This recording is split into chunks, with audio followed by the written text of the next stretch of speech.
অনেকে তো অনেকভাবে ডিম ভাজে দেখালো, কেউ চালে, কেউ ছাদে, কেউ রাস্তায়।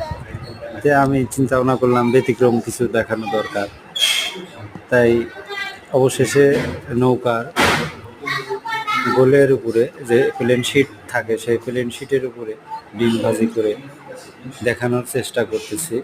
দেখা যাক কোন পর্যায়ে যায়।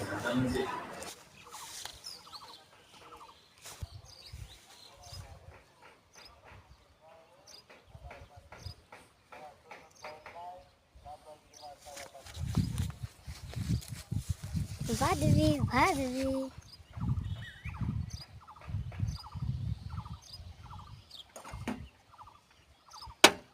এ,